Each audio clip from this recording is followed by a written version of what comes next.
भक्ति का प्रसंग चल रहा है।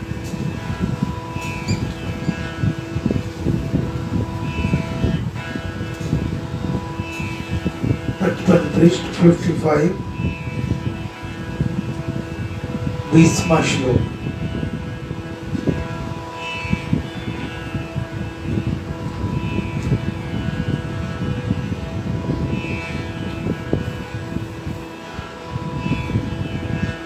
पिछले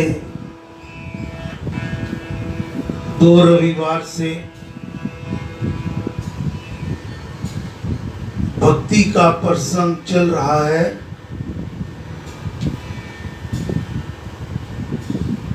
महाराज समझाते हैं कि हे प्यारे, तू दक्षित होकर बड़ी भावना से, श्रद्धा से, विश्वास से, प्रेम भाव से प्रभु की भक्ति कर।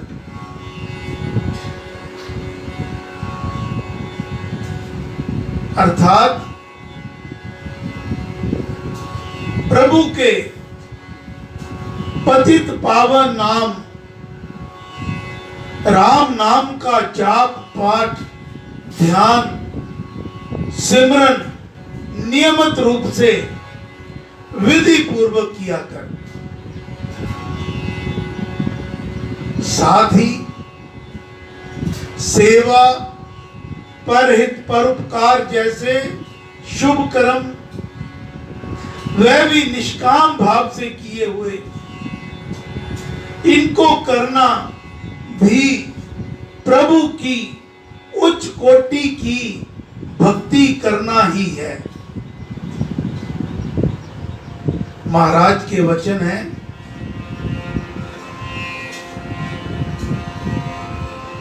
भक्ति करो भगवान की, तन में हो मन लाए, श्रद्धा प्रेम उमंग से भक्ति भाव में आए।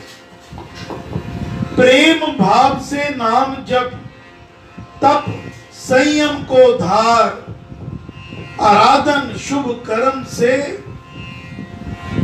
बड़े भक्ति में प्यार। जन सेवा सत्कर्म सब, जन सेवा सत्कर्म सब भक्ति धर्म कहलाए। परहित परता सतत भी भक्ति में आ जाए।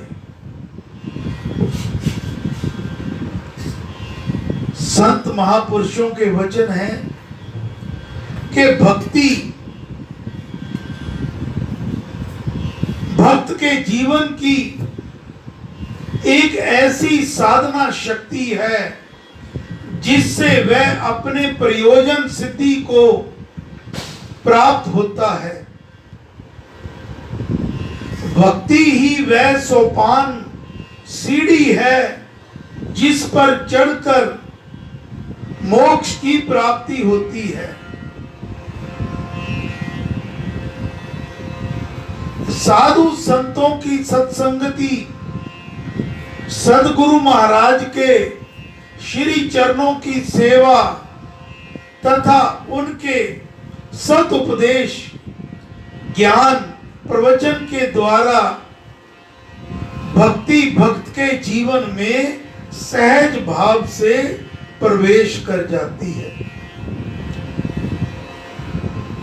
महाराज आगे फरमाते हैं, भक्ति का सीधा संबंध सेवा और प्रेम से है। भक्ति, प्रेम और सेवा, भक्ति, प्रेम और सेवा ये तीनों एक दूसरे के पूरक हैं। यहां इनमें से एक भी होता है, वहां स्वयं अपने आप ही अन्य दो भी विद्यमान होते हैं। भक्ति निष्काम और निष्काम निश्चल भाव से होती है। जन सेवकों द्वारा प्रेम भाव से सेवा करना और विषयों को त्याग सतगुरु को समर्पित होकर निष्काम कर्म योग का आचरण करना भक्ति के ही रूप हैं।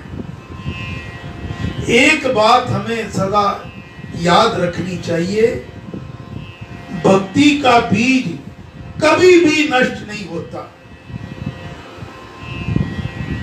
भक्ति का बीज कभी भी नष्ट नहीं होता, ये अविनाशी है और समय के साथ भक्त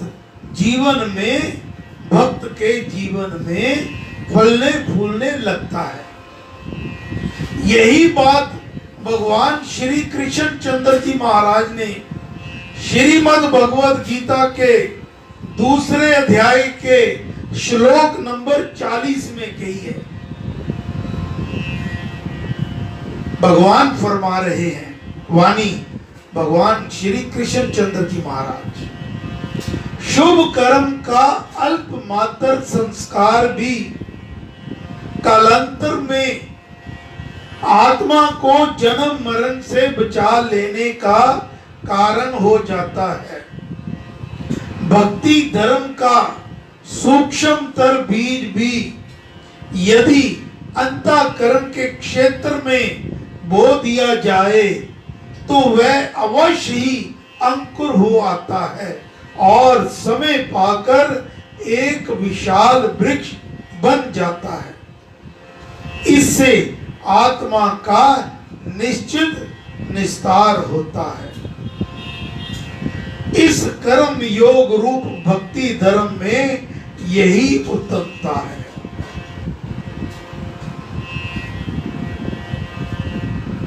आज महाराज फरमा रहे हैं, लगे झड़ी सत्संग में, ये भक्ति मिलती कहाँ है? जब आप प्रेम पूर्वक प्रीति पूर्वक आपके मन में ये भाव आ जाए कि मैंने सत्संग में जाना है, वहां मैंने संतों की बात सुननी है, सद ग्रंथों का स्वाध्याय करना है, प्रभु का गुणगान करना है, लगे झड़ी सत्संग में हरि जश वर्णन संग उछले प्रेम तरंग तब उमड़े भक्ति सुगम। तब जाकर जब सत्संग में बैठकर हमारी मस्ती में आकर कई बार लौ लग जाती है, जहां कोई ना कोई ऐसा शब्द जो हमारे भीतर हमें समा जाता है, रम जाता है, तब तो वह भक्ति की गंगा ही बन जाती है। भक्ति की गंगा हमारे अंदर उमड़ने लगती है। जो जन करे स्नान वहां सो पावे भव पार, जान भक्ति भागीरथी प्रेम भावना। महाराज कहते हैं जो इस भागीरथी रूपी गंगा में, भक्ति रूपी गंगा में जो जन स्नान करता है प्रेम से भावना से, सो पावे भव पार, वो भव सागर से पार हो जाता है। अब आगे के श्लोकों में महाराज हमें वार्निंग दे रहे हैं कि आप भक्ति भी चाहते हो, लेकिन कुछ दोष अगर साधक के अंदर, भक्त के अंदर समाये हुए हैं तो भक्ति उसे प्राप्त नहीं हो सकती। वह कितना भी राम नाम क्यों ना जप ले, कितना भी सेवा क्यों ना कर ले। अक्सर हमारे साथ होता है, हम राम नाम भी बहुत जपते हैं, सेवा भी बहुत करते हैं, इसी बात का अभिमान हो जाता है कि मेरे से बड़ा सेवादार कोई नहीं, मेरे से बड़ा भक्त कोई नहीं। महाराज के वचन, पीना चाहे भक्ति रस मन चाहे अभिमान। भक्ति रस भी पीना चाहते हो और मन में अभिमान की भी इच्छा है।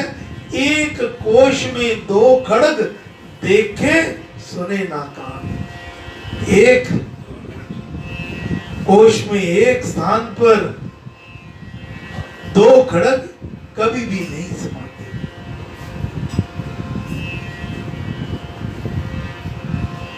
द्वेष कला विवाद यहाँ वहां ना भक्ति उमंग, यथा ये मिलकर ना रहे अग्नि गंग के संग।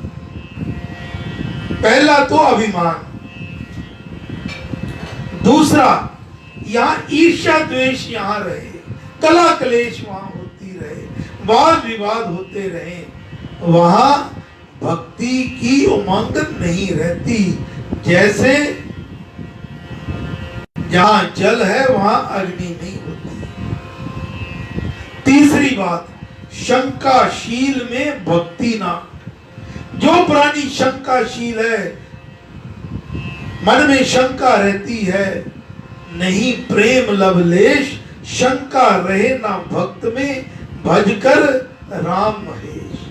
अगर मन में शंका रहती है कि पता नहीं ये जो मैं पाठ कर रहा हूं, कर रही हूं, पता नहीं ये भगवान तक जा भी रही है कि नहीं, पता नहीं इसका लाभ भी होगा कि नहीं, अगर शंका जहां रहती है वहां भक्ति नहीं रह सकती। चौथा, संशयवाद वितर्क हो, यहां असत्य विचार।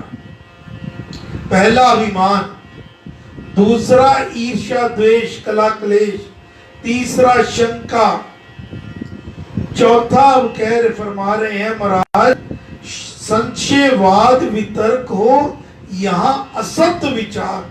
भक्ति वहां उपजे नहीं, बढ़े ना श्रद्धा प्यार।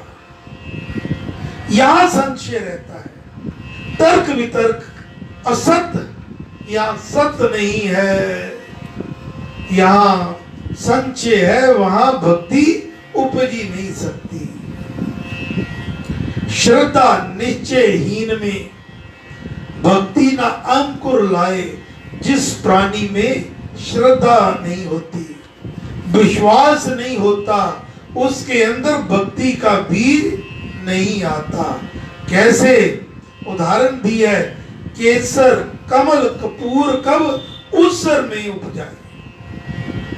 उसर होता है बंजर धरती, जहां मिट्टी में खार मिली हुई मिट्टी, रेत में रेत मिली हुई मिट्टी, जैसे उसमें केसर कमल कपूर नहीं खिल सकते, ऐसे ही जिस मन में श्रद्धा नहीं है, भक्ति नहीं है, विश्वास नहीं है, मन में अभिमान है, मन में शंका है, मन में संशय है, तो ऐसे हृदय में भक्ति का बीज अंकुरित नहीं हुआ जाता। अब आकर के 2 श्लोकों में महाराज ने फिर सारे प्रसंग का निचोड़ दे दिया कि कैसे ये भक्ति मिलेगी। प्रतिपन्न तब शरण ने, मैं हूं मेरे ईश, सुरस भक्ति में दे मुझे, भजूं तुझे जगदीश। जब प्राणी, जब साधक अपने आप को मिटाकर एक प्रभु की चरण शरण में चला जाता है, उसके आगे प्रार्थना करता है कि हे राम, मैं तेरी चरण शरण में हूं, अब मुझे भक्ति का दान बख्शो, ऐसी कृपा करो मैं तेरे को दिन रात भजूं, भक्ति करूं तेरी सदा, होकर धुन में लीन, निर्भय पद तेरा मिले, बनूं ना जन का दीन। मैं सदा तेरी भक्ति करूं। और जो भक्त होता है वो निर्भय होता है, उसके अंदर भीरूपन नहीं होता, वो डरता नहीं है कि क्या होगा, कैसे होगा, ये क्यों हो गया, वो क्यों नहीं हुआ। तो हे राम, सब पर, हे गुरु महाराज, हम सब आपके चरण शरण में हैं, क्षमा कर देना अगर कोई मेरे से गलत शब्द उच्चारण हो गया हो। सबके अंदर ऐसे भक्ति के भाव भर दो, ये इनका जीवन बदल जाए। अब मिलकर इन श्लोकों का पाठ